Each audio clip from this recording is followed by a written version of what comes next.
the musical theatre course and I got in. So then, I did 2 years there, and then they kind of cultivate you and work towards you getting into drama school. And then I got into arts ed. But I didn't do musical theatre because I actually got nodules when I was 16. So, which was great, actually. The Brit School were amazing. They just sort of pulled me back more into acting and directing.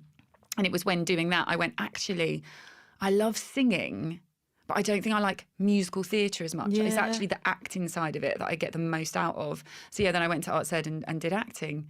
And that's that, really. And you leave, you get an agent, and you don't work. But it's like, I feel like there's a moment, especially when you leave, where you almost put your life on hold because you are constantly waiting. Yeah. No holidays. You never book a holiday. I had a trip to New Zealand. I cancelled it for a job. I mean, I literally sacrificed everything to be an actor for a long, long time. Yeah. Whereas now I've definitely got a better balance of, no, actually, I want to do this with my kids, or no, that holiday is really important to me. It's really hard when you're younger to get there as well, because I mean, I learned from a young age, even in auditions, you just say yes. Yeah. You just say yes, and you work out how later, or that's at your age. You're so good, like with all your tours and stuff. Like I'm always like, yes, G, because it must be such a juggle. It is a massive juggle, but it's taken a long time to get there. Do you know what I mean? I went through years of phoning my agent and getting to the assistant, and then the assistant not even actually being able to speak to my agent. You know, and it's only through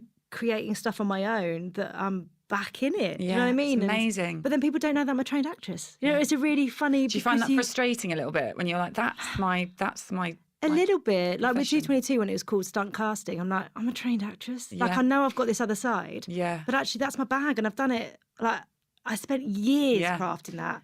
Yeah. And actually I use all of that, so all of those skills, all of that toolbox to do what I do alongside that. 100%. But that's my main passion. That's what I've trained in. Everything else I'm blagging my way through. Yeah. Very well, may I say.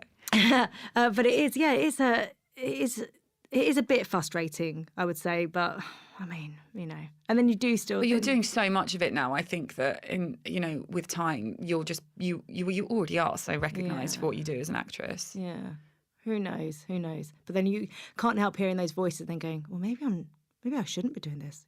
Well, don't listen to those. Whatever. So within that, obviously, when you're not, allowing yourself to live your life and stuff, did you ever think ahead to the future and think, well, maybe, or how can I have a family around this? Would I ever sort of stop acting or put it aside for a bit to be a mum? I don't think I thought about it that much. As in, I knew I wanted to be a mum. I assumed I'd be a mum, but I didn't feel particularly maternal. I was never the one within my friendship group that cooed over babies. I just wasn't really for that.